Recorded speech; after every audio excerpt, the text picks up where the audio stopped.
Far East, large enough to accommodate all the fleets of the world. We shall dock at Pier 7, a new double-decked concrete structure 1,000 feet long, built and maintained by the Philippine government. Awaiting us is the famous 80-piece Philippine Constabulary Band, winner of the grand prize at the St. Louis Exposition, and still one of the world's best. Facing the pier is old Spanish Manila, or Intramuros. Though begun 350 years ago, it has endured well, being regarded as the best example of medieval walled town in existence. Within this gateway is old Fort Santiago, long the citadel of the Spanish city, but since 1901 headquarters of the United States Army in the Philippines. This is the 31st Infantry returning from morning parade on an expanse just outside the walls, where was once a moat but which is now an 18-hole municipal golf course. Intramuros, with its narrow streets, is reminiscent of Madrid, except that the little two-wheel carriages are caramatas, and the Filipinas wearing camisas with puff sleeves resembling bird cages are quite exotic to Spain. The camisas are made of piña, or finely split pineapple fiber, not unlike mosquito bar, and are worn over elaborately embroidered chemises. The rising generation seems to want what it wants when it wants it. Perhaps that is why Manila is the only considerable city under the Stars and Stripes, where prohibition is prohibited. Manila's most beautiful women generally are those with Spanish blood in their veins. This pair has been at Aurelia's in the walled city shopping for buntal hats, which are erroneously called Bangkoks in the United States and Europe. The best buntles manufactured in small towns for which they are named compare favorably with the finest of Panamas.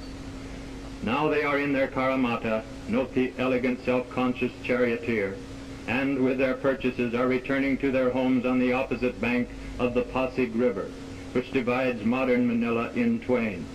From the roof of the Masonic building we look down on Jones's Bridge, with the walled city on the far shore in the distance.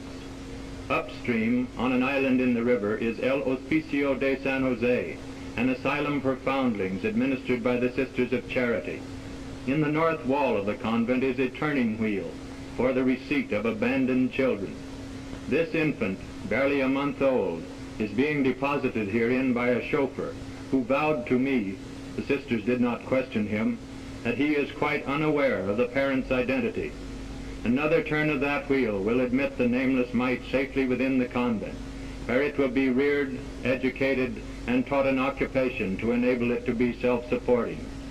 These little girls, all of whom were similarly forsaken in babyhood, are but a few of the 800 who now find asylum within San Jose. They devote every Thursday to the mending of their own clothes, a task of which they are especially fond, since they are taught to take pride in tidiness and cleanliness.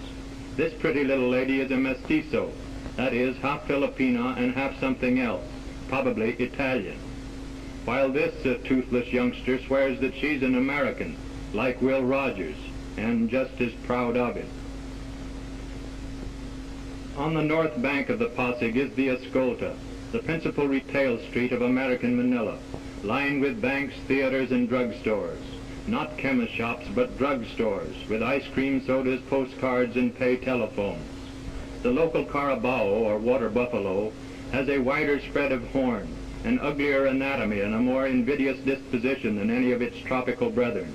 Still it is the main beast of burden, its speed being wholly commensurate with the industry of the average peasant. One of the foremost sources of wealth in the Philippine Islands today is tobacco, great loads of which are carted through the city streets. Yet the plant was unknown here until imported from Mexico by the Spaniards in the 16th century.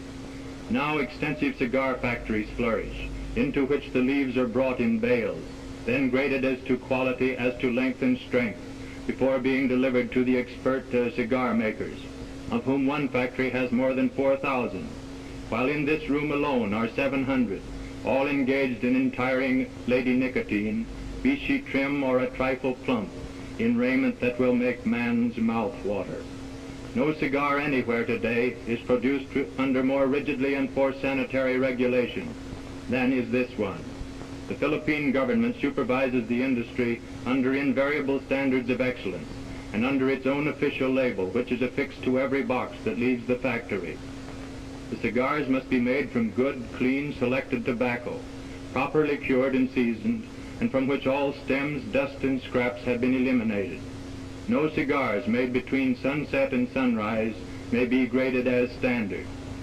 This is Lady Nicotine at her best, a mild, plump, seductive creature.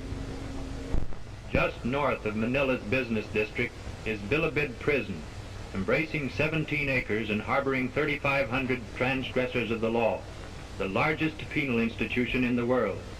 Retreat every afternoon at 4:30 o'clock is an impressive half-hour ceremony, when visitors are admitted to a central tower, from which the ward buildings radiate like the spokes of a wheel, thereby enabling spectators to view the entire scene with ease.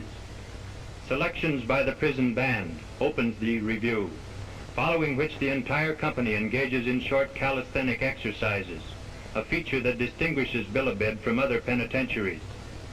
Here the men are treated not unlike soldiers in barracks, being subjected to a system that grants privileges and metes out punishment according